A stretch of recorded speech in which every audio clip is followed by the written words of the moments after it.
how to drive an automatic car. This will be the complete basics of how to drive an automatic car. So for beginners, it is a complete guide, the complete basics of how to drive an automatic car. So first thing, when you come into a car, what's the first thing you do? You want to learn in an automatic. What is it that you need to do? You can't just drive. There are a few things you need to do before you start to drive. So you want to make the journey, you want to move the car. What is it that you need to do? There are a few checks you need to do to make sure you as a driver, you are safe on the road. You are safe to drive the car. There is a safety checks that you need to do before you move off. So what is the safety checks? We normally call it cockpit drill, which is 5 things. DSSSM. D trouble SM. This is what we call cockpit drill. It's 5 things you check when you come into a car. You want to make sure that you as a driver, you are safe to drive the car. You can't just drive and then as you're driving, you realize there's something missing. You're not safe.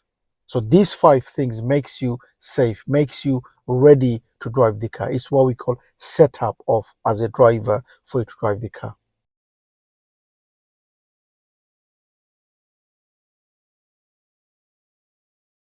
D trouble SM. Okay, let's start with the D. So D is for door. You as a driver, you want to make sure all the doors are shut in your car. You as a driver, it is your responsibility to make sure all the doors, not just your door, all the door.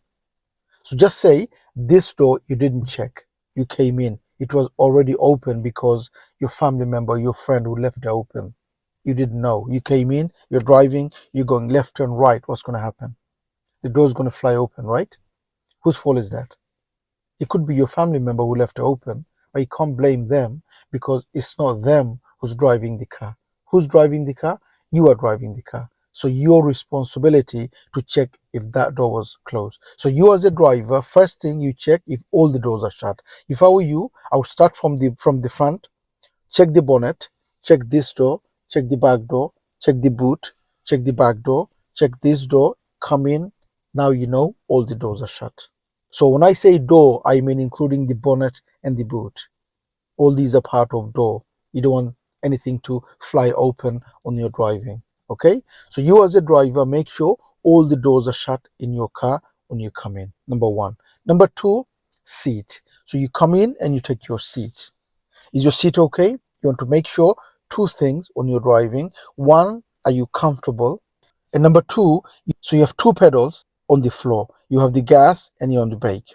When you are adjusting your seat and checking if the seat is okay, you want to make sure you could reach the pedals without going back and forward, without stretching. So you want to make sure that you could reach the pedals and you want to make sure you are comfortable. The other thing with your seat is the headrest. The headrest. You want to make sure that is there so that when you stop the car in an emergency for any reason, you go forward and then you go back. And if that's not in the right place, what's going to happen? You're going to break your neck, right? So you have to make sure that's in the right place. If it's not, there is a button, it goes up and down. The car that you are driving, just make sure you know how to adjust that. All the other seats, they all have headrest. Make sure they're all okay. Make sure they're all working. Whoever's sitting in your car, you want to make sure they're all working. If not, make sure no one sits there because they need to be safe as well. Not just you, all the drivers sitting in your car needs to be safe. Next is the seat belt. Okay, so we go the door, we go the seat. What's next? The seat belt. You want to make sure you put the seat belt on you're driving. In the UK, it is by law you have to put the seat belt on. Why? Because it's for your own safety. 2 reasons you put the seat belt on. Number 1, for your safety, and number 2 is the law. You got no choice. You have to put the seat belt on. Okay. Why do you put it? Because it's your own safety. You want to save somebody. You stop the car in an emergency and then you go flying forward through the window. That's not good, is it? Saving someone, killing yourself. So it is for your safety and also it's the law. Anybody else sitting in your car, in the UK, the law is anyone sitting in your car, it is your responsibility at the age of 14 that they put the seatbelt on. Above 14, they're responsible. But that's the law protecting you. If I were you, doesn't matter how old they are, make sure they put the seatbelt on. Whoever's sitting in your car. So every seat has seat belt. Make sure they're all working. Like I said, if it's not working, make sure no one sits there. Now I'm going to take the seatbelt off because I'm not driving at the moment. So I'm going to take it off. It'll be easier to talk. So we got the door, we got the seat, we got the seat belt. What's next? It's the steering. Okay? You want to make sure you could reach it. You know, you don't want to be too far, you don't want to be too near. You want to be, the distance should be in a position where you are comfortable, so that when you are steering from top to bottom, you are not going forward. It's not like too far and you have to go forward like that to steer. When you're steering, only your hand moves. So adjust in a way so that your body doesn't need to move. Only your hand moves when you're steering. Okay? Hold it 1/4 to 3 and make sure it's not too far or too near. It's best to have some bend here so that when you go on the top, you could reach it. Okay? The other thing about the steering is there's a lock here, and it goes out and it goes in, it goes up and down. Okay? You could do that as well for you to adjust. When you do adjust, make sure you lock it back after you've done it. Many, they unlock it, adjust that, and then they forget to put the lock back on again. So make sure if you do use that, lock it back on again. Okay? So go to the door, go to the seat, seat belt, steering. What's the M? The last one is the M, which is the mirrors. Okay? You've got 3 mirrors as a driver, 1, 2, and 3. You want to make sure you want to adjust in a way so that top one, you could see the whole window in the middle. So you adjust in a way so that you don't have to move your head too much. Because the mirror moves, adjust in a way so that you could just see it with your eyes. And if you can't, then move it with your hands, holding it on the edge, and just make sure you adjust it so that, good, I could see it. Okay, I could see it with my eyes. Now if I move my head, if I want to, but if you adjust it in a way so that you have to move your head, then every time you need to check, you have to move your head, and that's annoying. Okay, so adjust it in a way so I could just see with my eyes. So that's the top, and then the side ones. On this side one, edge of the mirror nearest to you, you should be able to see the edge of your car a little bit, and then the road parallel. So you can see on the side who's coming. Same here. Edge of the mirror nearest to you, edge of the car, and then the road parallel. So you should be able to see a little bit of your car on the side, and then the road, not up to the sky or down to the floor, it's level. So somebody on the side, maybe cyclist, you could see it. Okay? So these are the 5 things we call it cockpit drill. The safety setup you need to do before you drive as a driver. Okay? Door, seat, seat belt, steering, mirrors. The question is, do you have to do it in that order? The way I just gave you: door, seat, seat belt, steering, mirrors. The answer is no. It doesn't have to be. It could be randomly. As long as you checked all 5, is fine. The only one thing I would say is do the mirrors last. The rest doesn't matter as long as you do the mirrors last. Why? Just imagine you came in and you've done the mirror first or second, and then you've adjusted the seat. What do you think is going to happen? So you've done the mirror, done, and then you've done the seat. Because you've moved the seat, what's going to happen with the mirror? You have to do the mirror again. So it doesn't make sense, does it? So do all this setup randomly, doesn't matter. Do the mirrors last. But the way I gave you makes sense, doesn't it? Come in through the door, you take your seat, put your seatbelt on, check your steering, check your mirrors. It makes sense, doesn't it? It doesn't make sense you come in, you leave the door open, take your seat, and then close the door. It doesn't make sense. So in that order that I gave you, it makes more sense. But like I said, randomly, no problem. So that's the setup for you to do before you start to drive. Number 1. Number 2, get to know your controls. There are 5 basic controls in an automatic car. 5 basics, okay? 2 for your feet and 3 basic for your hand. And then you also have the fans and the radio and the AC and all that. But these are basics that you don't need to know for you to move the car in the beginning. You need to know about the 5 controls in an automatic, okay? So 2 on the floor. Let's talk about the 2 on the floor. So 2 on the floor here, okay? You have the gas, which is the right one, and then you have the brake, which is the left one. There is nothing on the left for your left feet. Both of the control that you need is for your right. gas and brake. Okay, that's the thing about automatic. In automatic there is no clutch, so you don't need your left foot. It's just there, you don't use it. You never use the left foot. It's always the right foot for both, one for the gas and the same one for the brake. So why same for both is because you will never need the gas and the brake same time. You will never need it. It's always going to be one or the other. And this is why the same fit. When you are using it, make sure you don't use too much of your feet and too less. Use the top of your feet so you could feel it. When you're giving gas, make sure you are only giving gently. So if you need to increase, press it gently, gently, and then increase. Don't jam on it. Don't jam, don't let go like that. You give it really slowly, and then when you let go really slowly. Very sensitive, okay? So gentle. So that's the gas, or we call it accelerator. Okay, next one is the brake. What does it do? It slows the car, it stops the car, and it gives the signals to the car behind. How? Because when you touch the brake or when you brake, red light comes at the back and it warns others that you are slowing down or you are braking. Okay, so what does it do? It slows the car, it stops the car, and it gives the signals to the car behind. Which feet? Right feet. And like I said, it's the same feet for both, never the left feet. So don't do that.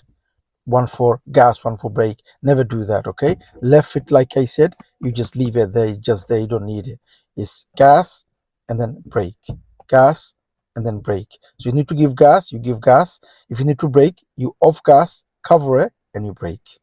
Okay? So these are the two controls you need for your automatic car. There is no third one. Okay?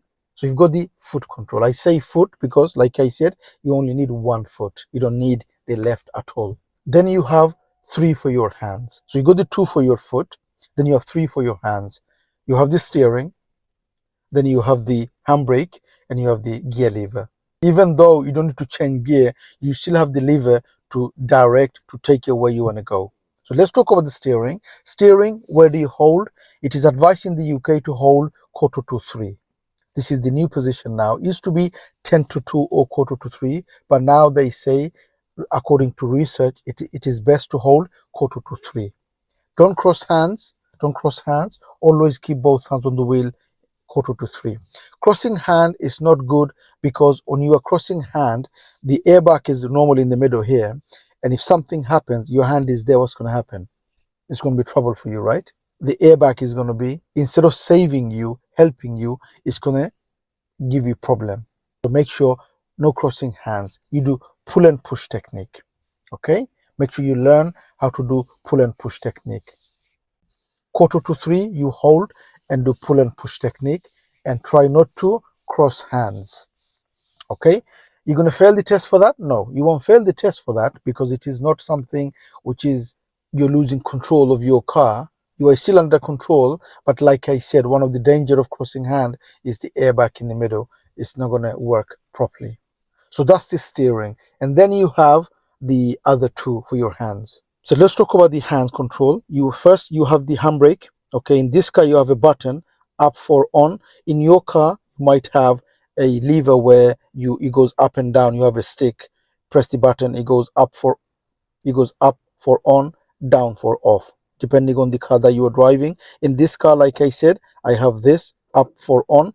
The job of the handbrake is to secure your car so the car doesn't move. The job of the handbrake is to hold the car so it doesn't move. So you put the handbrake on so it doesn't roll the car, it doesn't move off. It secures the car, it holds your car. So that's the handbrake for this car. In your car, if it's different, make sure you know where the handbrake is. Number one. Number two, you have the gear lever. You have the gear, even though it doesn't work like the manual, but you still have the gear to change. You have a button here, you press that, and then you shift it to wherever you want to go. You have P, then you have R, you have N, you have D. P for park, R for reverse, N for neutral, D for drive. And then on this side you have M, which is you shift the gear manually, meaning this is, if you only go to drive, it's just going to change automatically for you. You don't have to do anything. If you want to do it by yourself, changing gear, you could go to M and then you go up and down. First gear, second gear, third gear, fourth gear. Basically, you change the gear up as you increase your speed, and then you reduce the gear as the speed reduces. But many automatic drivers, they got no clue of that, how it works, and you never need that. If you don't use it, no problem. You could just drive on D all your life, is not a problem. It's best to know how the manual work. Make sure you learn that. Like I said, many, they got no clue how that works. They never use it. And then you also have the fans, the air conditioning. Then you could also, like I said, the manual gear, you could change it with your hands if you want. That's going down, and the other side here, it goes up. Okay, then you have the indicator on the side, up for right, down for left, and then you have on the other side the wiper and cleaning the window and everything. Then on the side you have the window opening and closing. So these are the controls of your car. And also, I've just given you the basics of the controls in an automatic, but automatic has many gadgets. Every different automatic cars have different things. So there are many extra things I have in my car which the other one doesn't have, and the other one has many which I don't have. There are many extras. These are to make your life a little bit more easier and to give you that comfort on your driving. But these are extra stuff. Make sure you get to know, read the manual of your car that you are driving, get to know the handbook, read that, and get to know those extras that you have in your car. Learn those things, because it's just there. If you don't use it, then you just waste it. Okay, I've given you the basic because those basics you will need to drive. You've got two on the floor: steering, handbrake, gear, lever to change. You'll need all those basics in every car. But then, like I said, there are many other gadgets you will have in automatic, because they keep adding things on. So read the manual, read the handbook on your car to learn how to use those for your comfort. So these are the basics. These are the things you need to do before you move. Now let's learn how to move the car. Okay, so now we know the basics. Now let's move the car off. Let's see if we know how to move the car. Okay, for us to move, we need to start the car. Automatic, how do you start the car? Put the brake on. Put the brake on with your right foot and press the button in your car. Done. Press the button in this car. In your car, maybe you have a key, whichever. You put the brake on, start with the key, or you press the button, whichever in your car, the way you start. Okay, once you've done that, you could release your feet if you want. Done. So the car is already started. How did I do it? Put the brake down, put the brake on, and then press the button in this car. In your car, maybe the key, and then you could just release. Done. You've started the car. Now for you to move, what do you do? Put the brake on, and the car is now on P now because it's on park. Okay, so what do? You need to take it from P to D. You want to drive, right? So what do? You press that thing like I told you earlier, showed you earlier, and you leave the brake on, by the way, and you shift it to D. Done. So you put the brake on and then you shift the gear to D. Okay, done. And then what do? Take the handbrake off. Now in this car, soon as I go to drive, meaning D, or even if I want to reverse, go to R, the handbrake comes off automatically. In your car, if it doesn't come off, make sure you take it off. So for you to prepare to move, what's the three things you do? You put the brake on, shift the gear to D, take the handbrake off. That's the preparation. Okay? So for you to move, what do? Brake on, shift it to D, handbrake off. Done. What's next? You want to make sure it is safe for you to move. Look around. Blind spot. When you look around, you are looking for 6 things: back, side mirror, top mirror, front, side mirror, and blind spot. Okay, these are the 6 you check to move off, and then you consider if you need to signal. Somebody around, put the signal on. Nobody around, no signal. But if you're not sure, put the signal on. If I were you, if you're not sure, put the signal on, because examiner won't fail you by putting the signal on, even if there's nobody there. But if there is and you didn't, you will fail. So if you're not sure, put the signal on. Next thing, because it's raining, I'm just going to clean the window. Done. Okay, I've cleaned the window and I'm ready. Brake is on. Okay, handbrake is off. For me to move now, what do? Nothing. All I do is just release the brake gradually, car starts to move, and then I just steer around the way I want to go. Now let me add on. Soon as I release the brake, because I'm on D, the car will always push to go forward. It will never go back, even if it's on hill. So even if I was on a hill, because I'm on D, meaning to go forward, the car will never go back. Many, they get confused. They think when they go on a hill, they think that while the handbrake is off, if I release the brake, is the car going to go back? No, because it's on D, it's always going to go forward, even if it's on hill. It's never going to go back. And all you do, as soon as you release the brake, give a little gas, car starts to go. When you go to reverse, car will never go forward. It will always go back, even if it's on a hill. Is that clear for you? So I'm ready. Release the brake. Blind spot one more time. Car starts to go forward. Cover the gas and just give gas. Done. Do I need to change gear? No. I just steer, I just hold the car and I just go. Just hold the car and I just increase and I just drive on. I need to stop, mirror, mirror, put the signal on, and I go to just brake a little, gently brake, and nice position, and put the brake on. So the car stops. What do I do now? Handbrake on, neutral, rest my feet, put the brake back on again, go to P, rest my feet. Done. So that's how you move the car and that's how you stop the car. Hi, if you are learning to drive or you are training to become a driving instructor, we have an online course for you. So if you're a learner, we have an online course for you for manual and automatic. And if you're training to become a driving instructor, we have an online course for you for your ADI Part 2 and ADI Part 3. Please check the description for the links of the courses. Have a look and have a read. If you like it, you could always join the course. Okay, so that's it for this video. Thank you for watching. Bye for now.